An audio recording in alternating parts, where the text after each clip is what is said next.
Guraterin.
Karongi.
murahari mwe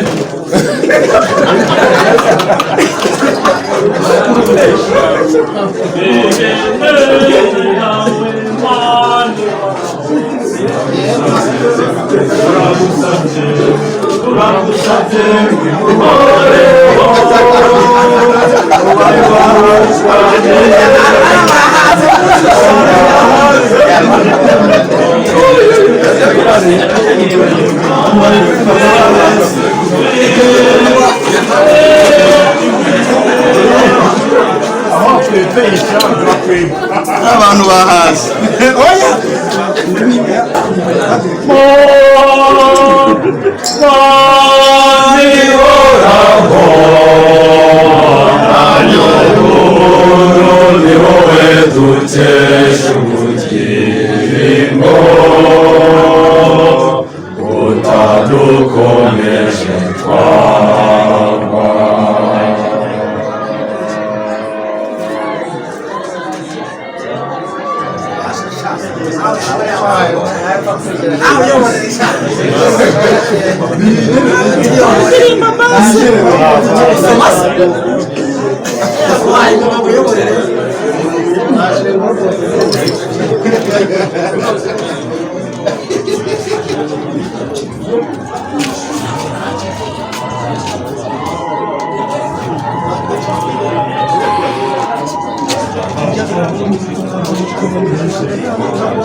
utadukomeje twabana ni wowe twegamiye Mana yacu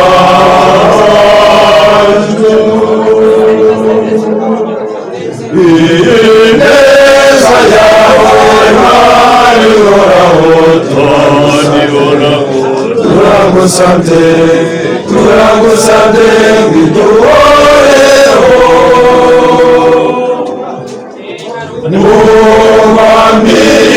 n'amizero yacu ari muri wowe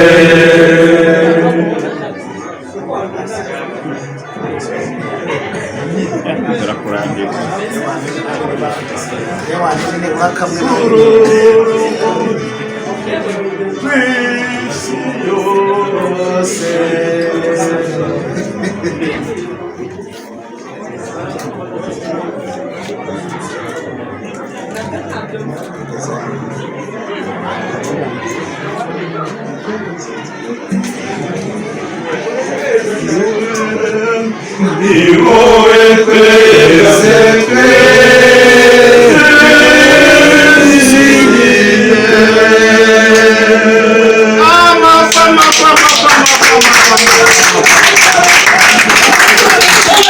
misale ruguru ariko nyine nk'uko umubyeyi wa Padiri Gerard yabivuze umuntu mukuru umuntu w'umugabo ntabwo bamuha ijambo ngo buri kintu abwira abantu yane basuhuza Kristo Yesu avuze cya mbere cyari icyo cya kabiri ni ukwishimira abapadiri bwa Padiri n'ubundi Gerard ejo ahabwa ubupadiri hari abantu bagiye biga amadisikuru meza bakabara imyaka umuntu yaba yarize buriya hari n'abandi bashobora kuba abahanga mu mibare akabara nk'amasahani umuntu yaba yariye abandi bakabara inshuro yagiye ku kibuga ibyo byose ntacyo bitwaye ni byiza ariko icyo dusigarana ni uko umuntu aba ageze ku kintu yifuje kugeraho nyuma y'igihe kirekire cyangwa se kigufi ko n'ubundi abantu bose niyo umuntu atajya ku ishuri n'ubundi imyaka iragenda n'uwasigaye mu rugo yarakuze ku buryo rero n'ubundi igihe cyose umuntu yakwicara yaryama igihe cyo kirakuza kugenda bityo rero ni ugushimira Imana kubera ingabire y'ubusaserdoti twaronse cyane cyane Padiri Gerard yahawe umugisha ariko natwe twese tukaboneraho aho tubona imbaga y'abantu iri hanze n'ubundi biracyahari natwe turi hano n'abaturutse hirya no hino ni ukubera ko Padiri Gerard nyine yabaye padiri iyo aza kuba atabaye padiri ntabwo tuba twaje rero nicyo ngicyo gikomeye uyu munsi ibindi byose biza bigikurikiye ni ingaruka z'icyo ngicyo rero nanjye nkaba nishimiye kuba nahageze impamvu nanayivuze n'impamvu wenda naje nkerewe ni uko uyu munsi umwepiskopi yari yaje gutanga isakaramentu ryo gukomezwa muri paruwasi ya Mbugangari kandi nawe twagombaga kumwakira bamwishimira nk'umwepiskopi wacu natwe dukunda, ariko nyine tubona tugomba no gukomeza no muri bino birori, niyo mpamvu twaje. Rero aba ari ugushima ariko no kugira ngo ibi byishimo ntibizarangire. Ngo hari umuntu wigeze gusanga yagiye noneho rero asanga ibintu ataraherutse, nk'uko muri kwibona ahangaha, ibiryo byiza, inzoga nziza ataraherutse. Noneho baramubwira bati gira icyo uvuga, urabyumva uti? Aravuga ati gira icyo navuga ni kimwe, nuko ibi biryo twakomeza kubirya ntibishire kandi nanjye simare, inzoga twakomeza kuzinywa ntibishire kandi n'inyota ntishire nanjye simare. Rero icyo ngicyo gisobanura ubugingo bw'iteka twifuza kuzajya. Ubugingo bw'iteka ni ahantu tuzamera neza, tutazigera duhaka ariko bitazigera binashira. Naho ku isi abatangiye kunywa kare ubu batangiye kugira inyota kandi zigihari. Bityo rero ubwo buzima bw'iteka nibwo twifuza, ndetse akaba ari nabwo cyane cyane Padiri Gerard agomba kuzihigisha abantu, cyane cyane muri paruwasi ya Muganga ari gukora ayaho ubutumwa. Tukaba twishimiye kuzabufatanya kandi tukaba twibwira ko bizagenda neza. Rero bisigaye ni ukubashimira no kubabwira ko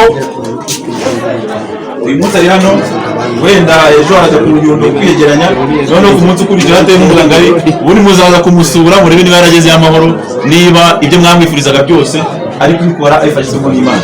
Murakoze cyane, mukomeze kugira umunsi mwiza. Padiri mukuru wa Muganga arakoze, turagira ngo ducunguze uburyo utarunane umwana iraneza wimene amaherezo uzagororerwa.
Suneza gushigikira muri urwo rugendo.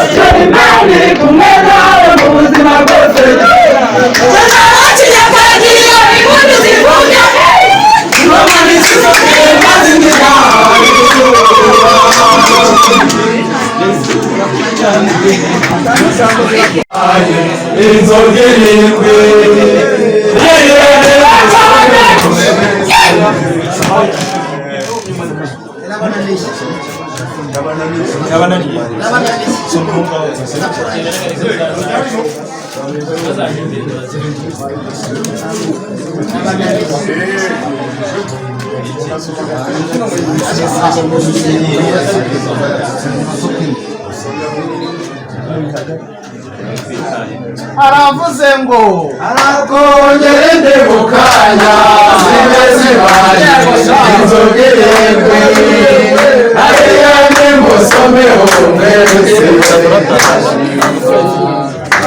arashemera umubyeyi we waduhaye inzoga itanu arakongera ndebukanya ariya nimusomeho mwese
Cose tu